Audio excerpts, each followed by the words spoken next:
In your book, you say the phrase tiny penis syndrome in disguise. What is that? When I was writing chapter titles, that came about, but it was a really fun time reading these kinds of things aloud when I was doing the audiobook in front of a bunch of male engineers.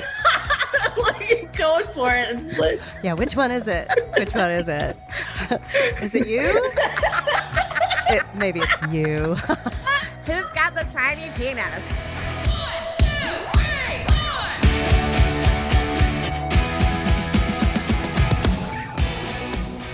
Hey, Warners, welcome to Women Your Mother Warned You About, the podcast that makes business sexy again. I'm Rachel Pitts, mommy, wifey, and mortgage loan officer at U.S. Mortgage. The singing lender. I'm going to be the singing improviser. And I'm Gina Tremarco, founder and sales trainer at Pivot 10 Results and Carolina Improv Company. Hey. Hey. What's loving Ash. I have been reading her book, and I posted on her Instagram yesterday. She had a post about her book upcoming, and I forgot that it's not really been released at the time of the podcast. We have our special fancy advanced copies. So I said, I'm loving reading your book. I'm annoyed that sometimes I have to stop reading it to like do work and shit. So annoying. Just want to sit here and read it. Well, I have to find out what happened with the mailbox because I haven't gotten mine. So maybe it's lost, or maybe I'll just borrow yours. You can have mine when I'm done. I'm trying to read at least a chapter a day of it. So it's really most excellent, y'all. You know, when Doug first told us about her coming on our show, I was like, oh, another business crush, a girl business crush, because I have been following Ash for years. And I think what got my attention was the Middle Finger Project, which is her website, the middlefingerproject.org. So I took one of her courses a couple years ago on your voice and branding or copywriting. Or anyway, she's freaking brilliant. So Ash Ambirge is our guest on this episode. She's author of the book, The Middle Finger Project, Trash Your Imposter Syndrome, and Live the Unfuckwithable Life You Deserve. That's a hard word to say, unfuckwithable. I did it good, though. You did. You did better than I thought I would do if I had to do that line. Well, you know what? One quick question before we get into her bio. So she's got this amazing energy, you guys, that you're just going to die. So I'm just wondering if she has that much amazing energy because she has reached a level of success and created this life that she loves, or if because she became more of herself and has this energy that it led her to reach this level of success and have the life that she loves. Ooh, that is a really philosophical comment. That's really philosophical, Rach. I haven't had a lot of sleep. Well, she said she'd come back to the show, and she was so excited to be on the show, and she loves the show, and that's exciting. Well, we'll have to send her this little clip and let her answer that, because I was just thinking about it while I was reading her book, and I think it's probably the latter, that she just has this crazy energy, and some of the creative ways that she connected with her clients to get her to the next level, if you will, in her corporate business life. And then she just kind of got sick of it. But she's got great energy, just saying. Yeah, I think at our core, we are who we are at our core, right? Like I notice that there's some days that I wake up, most days actually, I wake up super joyful, and I've noticed this puppy energy I have. That's what I call it, puppy energy. Like I'm like, puppy. I'm like, happy, puppy. And I'm like, where is this coming from? But I think it was always at the core, right? So I think you have that part that's your core.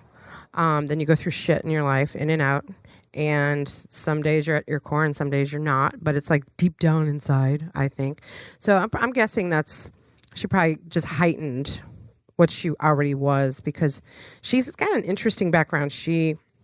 After growing up in rural Pennsylvania, you say that again, like in the country in Pennsylvania, in a trailer park, She had a string of dead-end jobs, and she lost both parents at the age of 21. She was living without a safety net and sleeping in a Kmart parking lot when she faced her truth. No one was coming to rescue her. I think most of us have had those moments, especially when we get in the victim mindset of like, somebody come save me. Yeah, I remember one time posting something on Facebook because I read it in another book that was like, no one is coming to save you. And then, of course, you have some super Christians that are like, oh, but your Savior is there for that. I'm like, oh, it's not what I mean. Oh my gosh, stop it. Oh, no, we're going to get letters from the super Christians. And don't get us wrong, we are Christian girls. But see, even if the Savior is going to save you, you have to be willing yourself to save yourself. Yep. So anyway, I digress. Amen to that. As a result of waiting to be rescued and realizing she wasn't going to be, she went from being a listless 20-something who could hardly afford a stick of deodorant, that's scary, especially if you're living in your car, to insuring her first $1 million from the backseat of her car, which we asked her about because I want to make money in the backseat of my car. But you know what I mean, like not in the wrong way. Let me say that again. I don't know if there's a good way to say that. I want to make money in the backseat of my car. I think the way you said it is perfect. Okay. She was making money in the backseat of her car, all by trusting her own ideas, showing up to lead without being asked, and following a career method she now calls radical self-reliance, which we also talked about. So I thought that was really cool. I love the word reliance. Yes. And just to be clear, I'm pretty sure that Ash was making her first $1 million from the backseat of her car using a laptop. She was interacting with a laptop and the internet. Although she did point out that there's not an internet connection in the Kmart parking lot. So, you'll have to listen through the episode to hear what she does.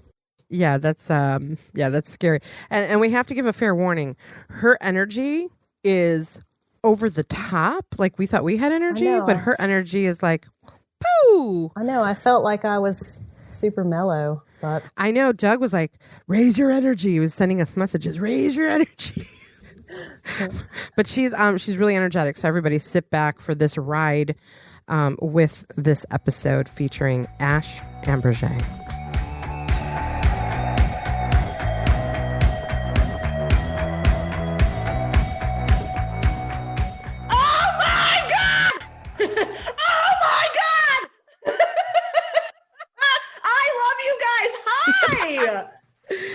Oh my God. It's going to be the loudest episode you ever had. Oh my God. Good morning. Good morning. I mean, you see the size of my coffee cup, right? Hey, size is not the most important thing always. Clearly, the quality of what's inside is killing it. I like size and quality. I want both. Why settle? I mean, there might just be like a whole bunch of vodka in here. What do we know? Quick plug on my flower necklace. A good friend of mine makes these. Her name is Stacy Witten Summers, and she, I don't know what her website is. I better find it so we can put it in the show notes. She makes these little flowers by hand, and I just love them. Cute. They're so cool. I absolutely love it. I'm a huge jewelry kind of person. Earrings, necklace, rings, whatever. Dainty stuff doesn't go with me. Maybe you need to make get a flower necklace just for Ash. I can totally. What color do you want, Ash? Well, I hate the color pink. I hate it with a passion. But now it's the color of my book. So I feel like I need to buy a pink blazer. I should probably do something like magenta. I have to now. So what made you choose the pink for the cover, or did someone else choose it? No, girl. Yeah, no, that was not me. At the end, it was me. They gave me the choice, but they were like, listen, we really think this is the best way to go. And I pushed back so hard at first. I was like, there it is! Woo! And I just got the real one in the mail yesterday. I love that it says uncorrected proof for limited distribution. I was super stoked about that. I'm like, ooh, there's probably errors in it, which is even more special. I'm original before you become a superstar international. Really, really, really, really raw. I got to tell you, Ash, when Doug told us about that he got you, I was like, you have no idea. I'm like, I love her. I have girl crush. I love you. I have contributed to her millions of dollars by buying her stuff. Yes. Listen, out of all the podcasts I've been on, like I was really excited to come here because I listened to your stuff and I'm like, oh yeah, this is going to be fun. What did you listen to? Which ones? I've listened to a bunch of them. The last one I heard was about following your voice or not caring about what the naysayers say, but I can't remember who did it. Oh, like standing in your brand, standing in your voice. I don't know. It was a couple days ago. You're like requesting a lot of my memory bank. They're all awesome. They're all really awesome. I was just wondering if you listened to the one about bee penises. So that's No, about, but I will now. About bee sex. Yes, it's about that's bee sex. My contribution. You're I can't welcome. wait. Hey, let's because Gina will go into a long tangent of Love Fest if I let her, because she loves to love on people. Because I love her. Okay, so we got that established. But moving on, because there's a lot of meat to cover, if you will, with Ash. So let's rewind back to the very beginning and talk about your story, because you have an incredible story. You didn't grow up the wealthy, amazing person that some may think. So tell us what your story was and just go from there. Yeah. Ooh, yeah. I mean, it all started back in a trailer park in rural Pennsylvania, as all good stories do. Yeah, I think a lot of people can relate to that. Like, not a lot of money growing up. It was me and my mom who had this severe social anxiety, and she like didn't leave the house.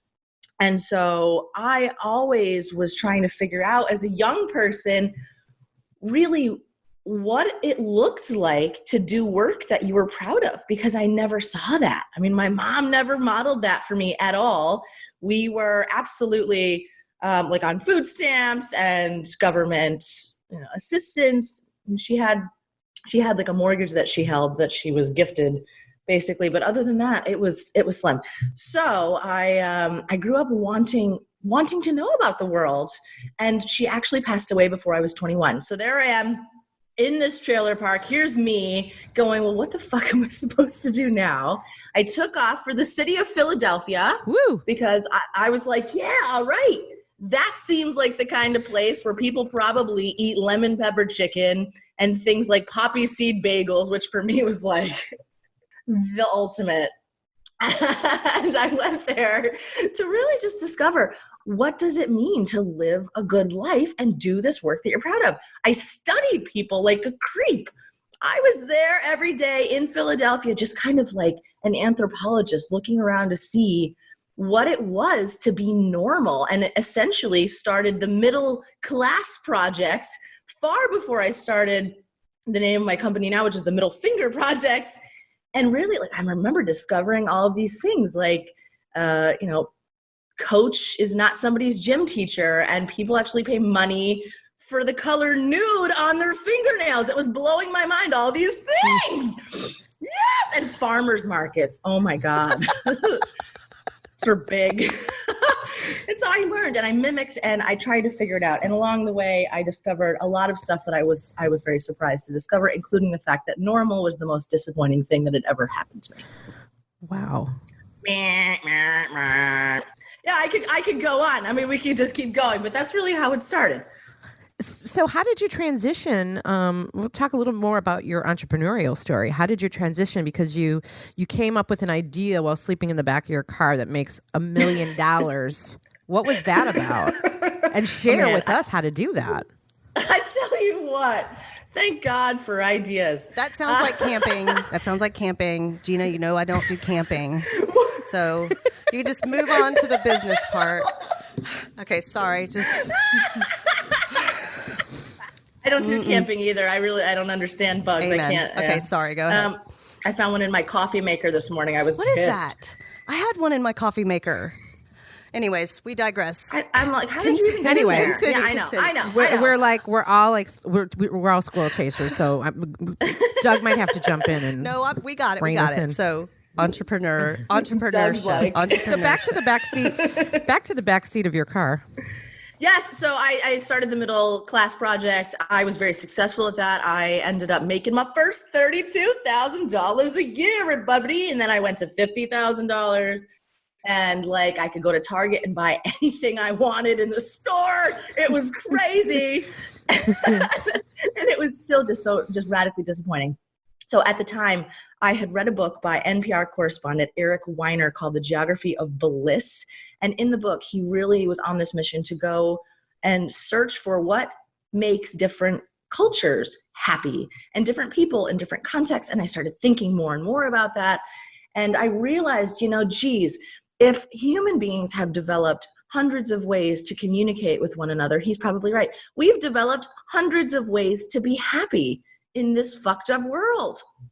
And so I literally started doing like this thing where I was going salsa dancing, and I was going to all these different ethnic restaurants in Philadelphia, trying very hard to figure it out. I ended up dating a very dangerous man who made $10 an hour, was pleased with that. He didn't have any higher aspirations for himself. And I know that sounds crazy, but at the time it was refreshing to me. It was refreshing for the first time in my life to think about what it was like to maybe not have to work so hard to get ahead. And maybe that's where happiness came from. Just gratitude and being content with yourself. Joy. Like, joy. Really, And I made some drastic decisions. I really spent some money I shouldn't have had. I definitely racked up my credit card debt, because at that point I was like, okay, you know what? I'm going to be a freelance writer, and it's not going to matter if I make hundreds of thousands of dollars, because this is the simple life. I did some drastic things, quit my job, and sooner or later discovered this guy was an absolute, he was a, I don't even know what the nice word to call him is. Disaster. Oh, just go for the real word. Disaster is a good word. Yes, I found in his drawer a number of different IDs. Oh. All with his name on them, and all with his face on them, different and names. all sorts of names. And it was the scariest thing, because now I put myself in this position to depend on him. I was in between jobs trying to be a freelance writer. I didn't have anywhere to go. And when I discovered this, things got a little violent, and it was a very bad night. So I had to make this very hard decision. I thought, you know what? I have more integrity going to sleep in a Kmart parking lot tonight than I do staying here. So that's the moment when you have to figure it out. We've all had rock bottom moments. It's probably not the same one, but we've all been there where we're like, oh shit, what do we do next? You might not have parents to go home to. You might not have a savings or, some jewels you can pawn or anything like that. I couldn't even bring my car back to the dealership because they wanted me to pay them $2,000 to take it off my hands. And so in that parking lot, it was just this moment of, I am really screwed. I don't know what's going to happen. Are the police going to come? Are they going to arrest me for loitering? Are they going to take me downtown? Is some guy going to come along and break my glass with a crowbar? I had no idea. So I started thinking about what it meant. What do people do when they're in a bind? They sell something. So what do you sell when you don't have anything to sell? And that was the moment when the DJ came on, the radio DJ in Philadelphia, and he was like, hey, everybody, Rihanna is coming out with a new album. It's available for pre-order. And as soon as he said that, I was like, hot damn. Oh my God. Art is worth paying for, and you don't necessarily have to have that art finished in order to exchange it for future value. And it just hit me like, oh my God, I don't have anything to sell, but I do have my ideas and I do have creativity. And that was the moment when I had my little journal back there, because this was way before you had Wi-Fi on your phone and stuff. I definitely didn't have any internet connection. Took my little journal. I started writing things down. In the morning, I went to an internet cafe after I tried to go to the bank to get my to get my credit extended, which they denied. I went to an internet cafe. It's really embarrassing. I tried to take a payday loan, and they were like, "You don't have a job." So, oh, it's the worst. It's the worst. So no, it's bad when, yes. And so I went to an internet cafe, and I made an offer to the world. I had social media at that time. had a very small email list of people. I had started to write a little bit since being a freelance writer was my ultimate goal. And wouldn't you know, I put out a couple of different offers to the world. The first was, hey, you know what? I'm going to write a book. I am going to write a book. I had no business writing a book. I really did not. But I was like, I'm going to synthesize all the things we've been talking about here on the blog. I'm going to write a book. If you would like to pre-order it, here's the link. And then secondarily, I followed that up with, and also I've been getting a lot of requests from people who seem to really like the voice on the blog. So would you like me to write for you? And it was as simple as making those offers. And within 24 hours, I made my first $2,000, which at the time was like, oh my God. Like I pretty much had like the Egyptian pyramids like appear before me. And I never turned back ever since. Just a little digression, if that's a word, I'm not sure. Gina, I think you need to create I know. Ash, I'd like you to join me in the fact that Gina Trimarco has an incredible story and an incredible book in her that she continues to not finish. So I think that you and I should band together and force her to create a link similar to the one you did saying, hey, let's pre-order the book. Gina, I'll pre-order your fucking book, even though I know I'd get a free one. Just saying. I'll pre-order your fucking book. It's going to be a good book. Absolutely. She's got some good stories that I've heard her tell over and over and over and over and over. Anyways, back to Ash. You know what? It's that accountability piece. Yes. Maybe do it, girl. maybe Ash could give me a little coaching on it. I promise you, Gina, that our listeners we got want you. it. I know they keep asking for it. Duh.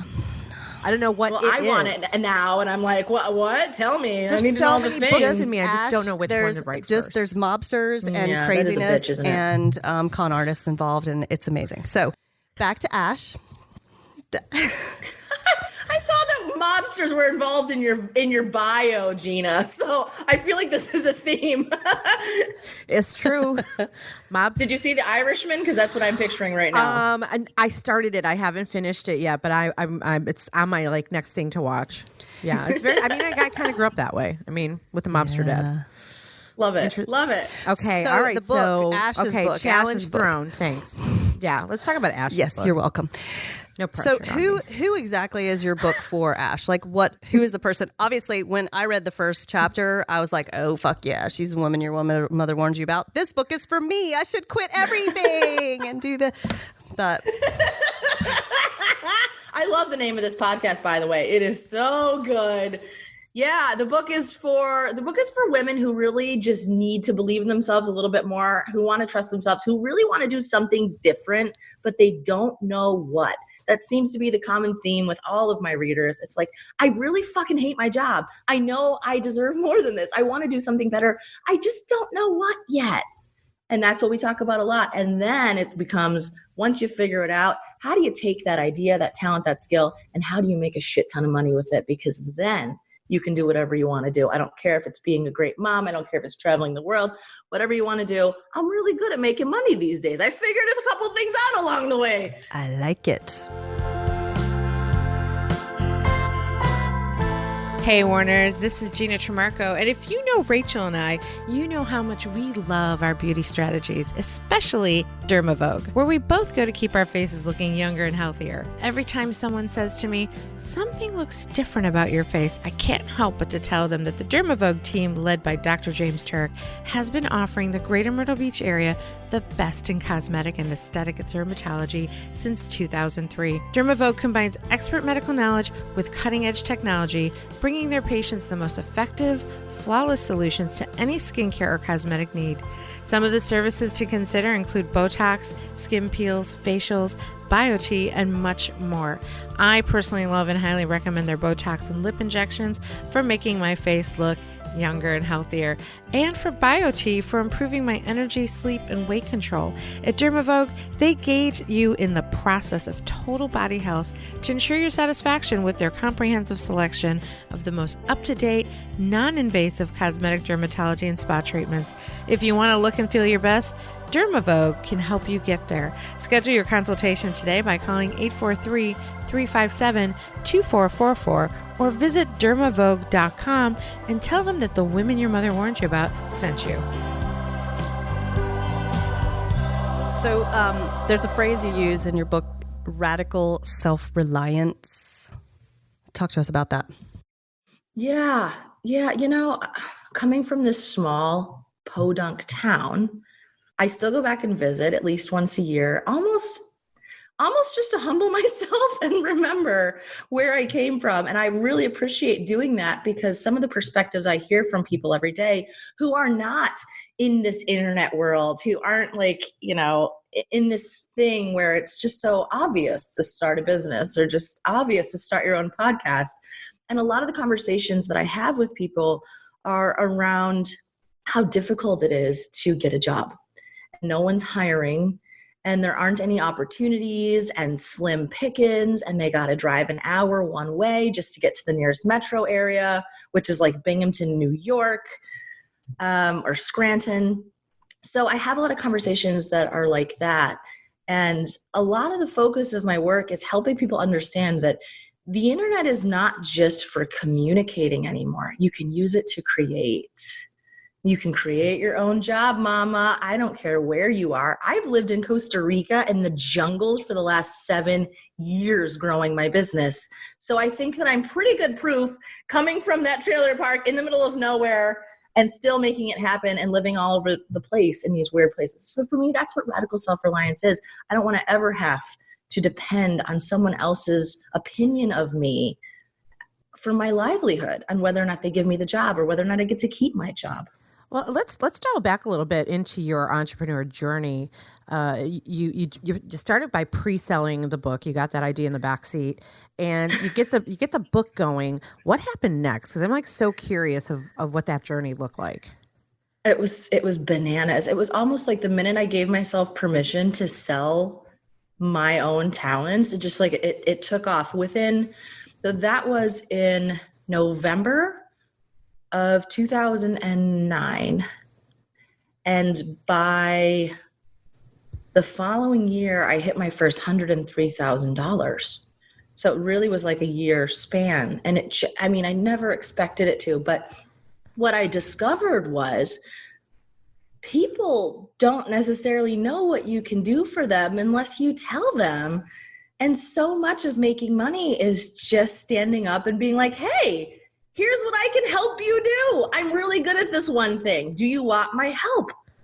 It is such a simple thing. And that's what I kept doing over and over every single week. I had something else I was working up on my sleeve to be like, hey, I'm really good at this thing. Can I help you with it? Do you need help with this? I would be happy to do it for you. Here's how much it costs. And making it very simple. I talk about something called the hot dog theory of money, which I love because hot dogs are hilarious. And because they simplify the act of making money a little bit. So much of us get mind fucked with this idea of like, are we good enough? I don't know how much to charge. And when you get on the phone with a client, you're like all anxious and you start automatically discounting your stuff before they've even said anything. Oh God, yeah. Right? Yeah. Well, we all do it. It's so hard. When I used to sell advertising sales, I was selling a product, but now I'm selling myself. And there's just a whole other level of self-esteem that comes with that you need to, generate.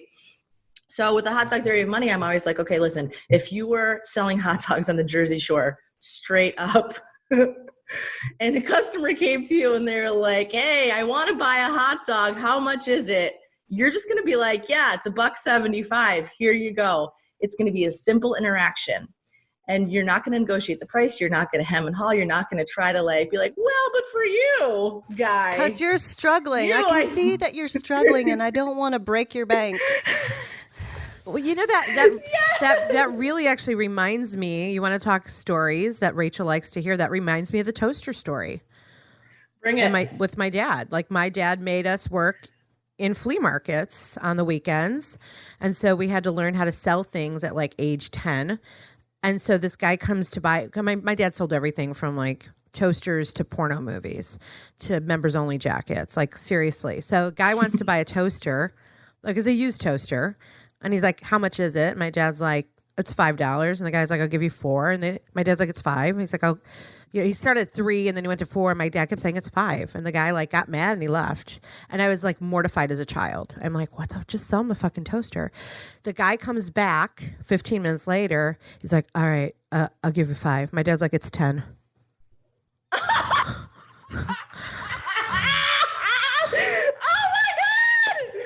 amazing. I love your father.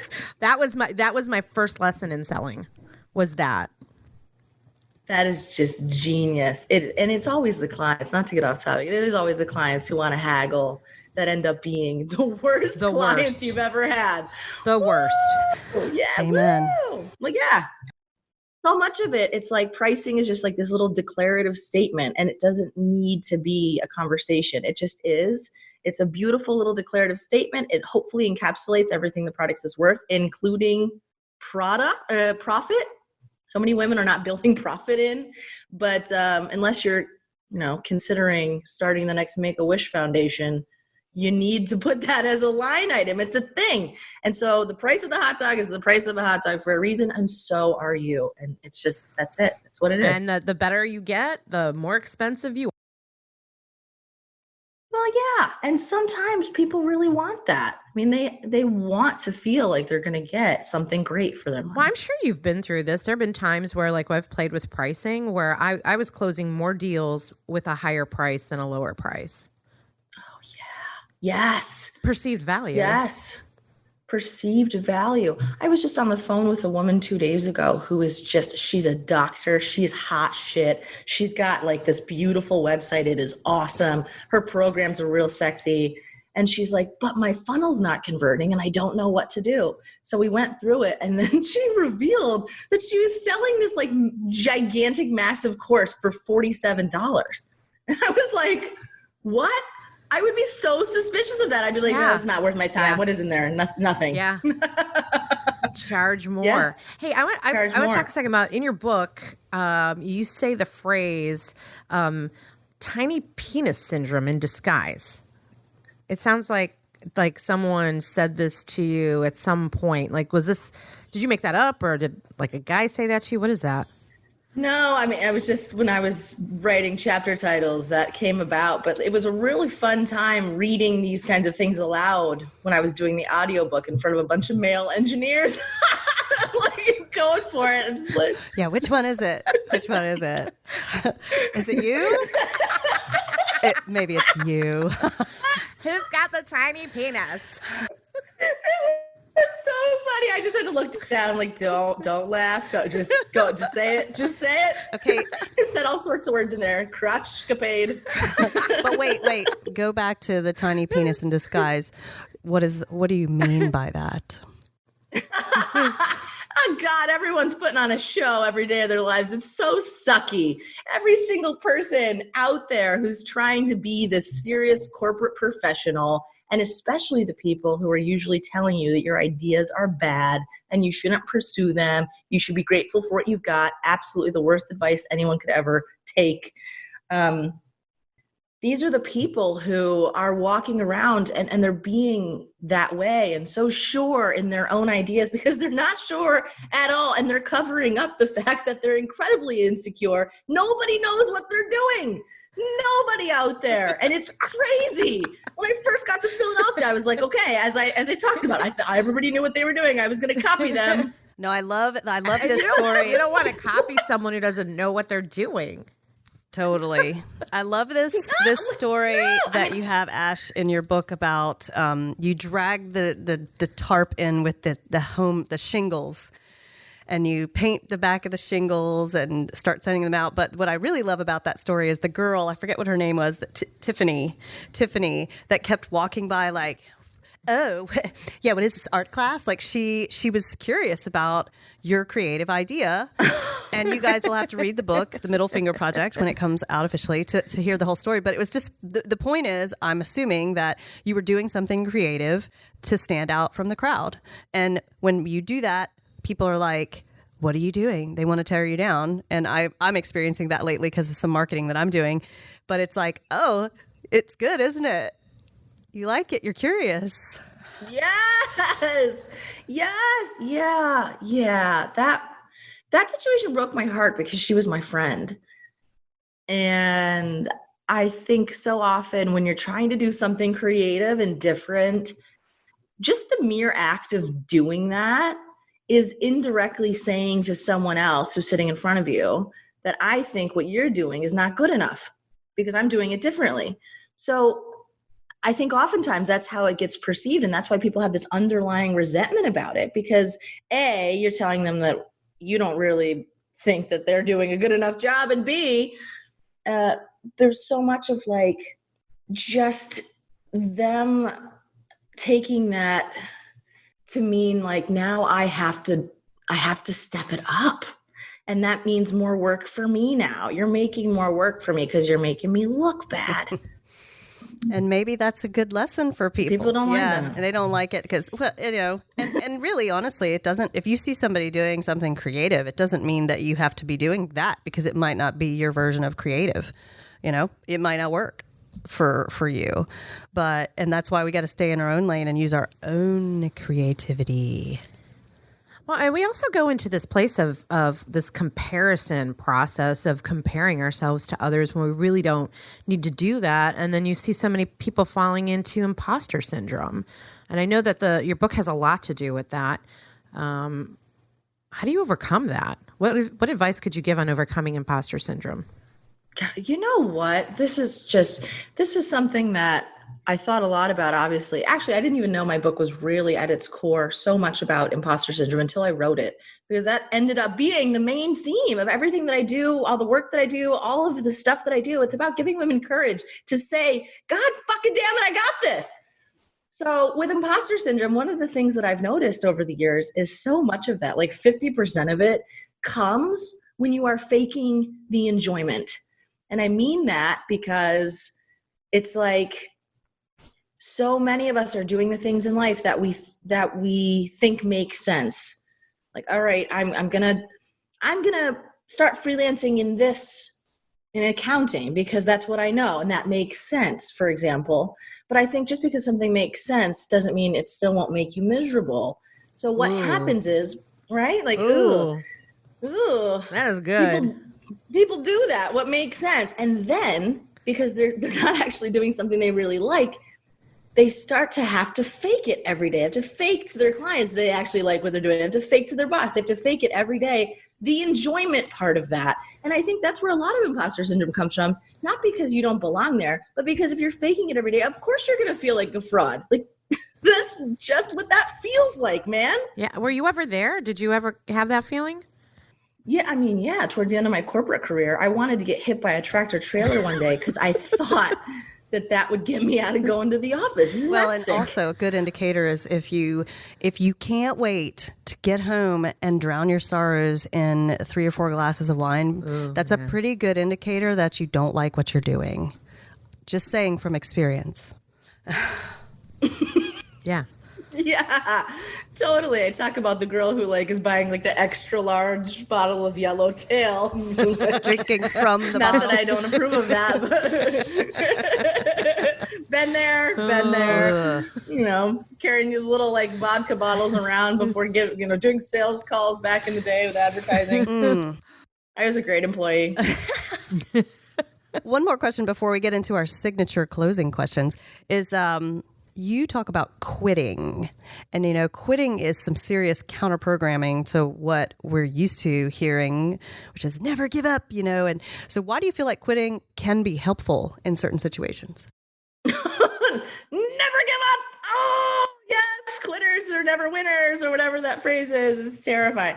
Yeah, we give ourselves a lot of bad advice. Quitting is a great thing because if you quit 100 things, that means you're also starting 100 things and you're giving yourself a chance to figure out what you actually like doing. You're not going to find your passions in your living room. You're just not. So I think quitting is a really good indicator that you're actually trying a lot of new stuff. And I think that we oftentimes guilt ourselves when something doesn't work out. But that's backwards because it's like going to a restaurant. I read about this. It's like going to a restaurant and trying the duck nards. And surprise, surprise, you don't actually like duck nards. You don't feel bad about that. You're going to another restaurant. Like, right? And that's what we need to think about. I don't like duck nards. I don't like duck nards. And I also don't like tennis. And I also don't like yoga. And I also don't like all those things. That ain't a flaw on me. That is absolutely something wrong with that thing with me. It doesn't work out. So good. Quitting is upgrading. It's a great thing to be doing. Oh, I love that. Quitting is upgrading. It is. Oh, okay. Next. I mean, think about it like men. When you quit those guys, you're not guilty about that yeah. either. You're like, the guy was no good. Next. And you can take it from Too many IDs in your you can drawer. take it from a lot of the the huge successful big names that you look into. A lot of those guys and ladies would try shit and it would miserably fail to the tune of millions of dollars, and then they'd be like, well, there's a tax write-off, and move to the next thing.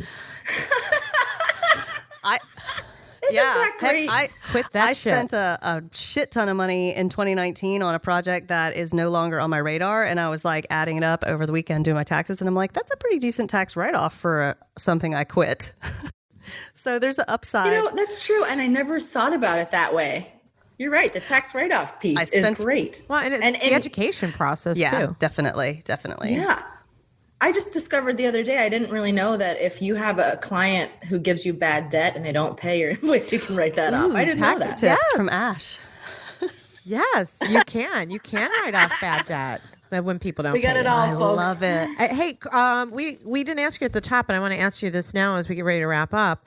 You know that this show is called Women Your Mother Warned You About, and you were excited about that. Cool. We assume you consider yourself one of those women, but we want to hear from you your definition of that. What makes you a woman your mother warned you about? Ooh. First of all, I'll make the disclaimer that something weird has been happening where friends of mine who have gotten early copies of the book have been telling me that their mom picked it up and now their mom really likes me. And I'm like, what? That's not right. That's not how this is supposed to work. Your mother was supposed to warn you about me. You know what? I'm not a nice girl. I think that being called a nice girl is the biggest insult ever because it's such a generic adjective. And if you can't come up with something better than nice, then I'm doing something wrong. So I think I'm not a nice girl in a lot of ways. I'm not the girl that you want to take home and settle down with kids. I've written about that a little bit in my book. I think there are other things we can be doing that make us come alive. And I don't think it has to be the default next step. It can be a step, but I don't think it needs to be the very next one. I think there's a lot of rules we're all following that are just totally like bogus programmed things. People are marrying one another because it was the next thing we were supposed to do. I'm like, ew, could you have a set of balls? Yeah, I did that twice already, so don't do that. Like signing a contract. That's a big deal. Like, this is a huge thing. So I definitely think that, a lot of my friends who are nice girls, they even warn their kids about me now. It's like, don't go around that woman. We don't want her values. Depends on the mom, though. It depends on the mom. A lot of moms out there are worried that their kid will learn the wrong thing. And I'm all about, hey, I would like for my child to learn the wrong thing as quickly as possible, because then she can move on to better knowledge. Like, my child, she's got a different sort of mommy. Yes, she does. I love that. Yes. I feel like you're like the cool aunt mom. That's kind of what I would be, I think, if I ever had to be one. Yeah. Well, I just try to be honest with her in the ways that, most moms are trying to protect their children from the world. And my idea is to arm my child with the best weapons. I was about to say tools, let's call them, instead of weapons. Tools in how to deal with the world. But that's me. And I'm not a mom. I'm the crazy aunt. I'm the crazy aunt where you're like, please, let's not keep her with Gina for that long. Gina's a great dog, Mom. I'm trying to keep a plant alive. I'm trying very hard. Oh, God, I can forget that. I won't even try. I've tried. I kill them. Let's talk about sexy. Ooh, all right. Let's talk about how do you define sexy? Truth. I'm really turned on by truth and wit. Oh, my God, if you're witty. If you can banter with me, that's sexy. And that's why I love creative writers, because it's just a form of intellectual banter on a page. It's great, right? How do you define sexy? we've had so many definitions of sexy, which has been so cool because we ask this question every time and it's all over the place. For me, sexy is about confidence and being comfortable in your skin and not giving a fuck what anybody thinks. Oh, that's so good. When you can tell, it's like the BDE, the big dick energy people. Have you heard that phrase? It's great. I have. We were talking about how Matthew McConaughey has massive BDE. He sure does. He's so fun. Don't even care if it's big or not, but he's got the energy. Oh my God. I feel like that this keeps coming full circle, like we're on the size of penis. Keeps coming back to the penis. Ever since I was a small child, I always did. And I used to get in trouble. There's a lot of stories from me being young and going there, like having questions about it. And now as an adult, I still go there. So clearly it's part of me. So Ash, what's the best advice you've ever been given? Travel, number one. No, I'm taking it back. That's the best advice I would give. Okay, well, that was the next question. That would be another question. I'm taking it back. That would be my best advice to give anyone. I mean, I think it's just so useful as a tool for anything you want to do. I don't care what it is, if it's business, if it's personal development, if it's not thinking you're such a schlub, whatever it is, travel. But the best advice I've been given is absolutely go, go, go by Seth Godin. I think those 3 little words have made a huge difference in my life. Every time I look at them, I thought about getting them tattooed on me, which I've never even done before. Like that's a thing. But every time I see them, I remind myself to stop trying to make it perfect and stop trying to have everything right, because everything's an iteration anyway, no matter what. Even if you think you have it right today, tomorrow you're going to be changing it anyway. So go, go, go. I love that. Are you friends with Seth? I mean, I wouldn't call us friends, but we've exchanged multiple emails, and he endorsed my book. That's awesome. So I was really excited for that. That is He's really a mentor for me. I love him. Well, I was going to say, if you guys are besties, you could suggest he needs to hang out with the women your mother warned you about too. Can you imagine what this conversation would be like with Seth and the other? Oh my God. Big dick energy, Seth. What do you say? I love me some Seth. Hey, I have a big bald head. Bald is sexy. It has been so great having you on the show today. For me, it's been, of course, my personal girl business crush to have you here. And now I feel like we can be friends. Yay. We can be friends. Awesome. I feel like this is the best part about publishing a book, is getting to bullshit with cool people every day, all day, and calling that work. Like, this is my job now, doing it. Promoting the book. And you do it well. And we're going to promote the shit out of your book. But in the meantime, if people want to go directly to find your book, where is the best place for them to do that? themiddlefingerproject.org. Not only is the book there, but we're doing these fun things right now where we have, we've always had the 25 days to 100K challenge, which is great. But now we're putting up this hysterical quit your job store, which is going to be free to access all these different funny things in there. So wherever you're at with that, there's going to be a fun quiz, should you quit your fucking job or not? Yes. It's going to be great. So pop over there. All the things are over there. And we didn't even get a chance to talk too much about Middle Finger Project. So maybe we can have you back. Maybe you would come back, hang out with us. Yeah, I would love to. I would love to hang out with you guys in person. I feel like we'd get arrested. Where do you live? Where are you?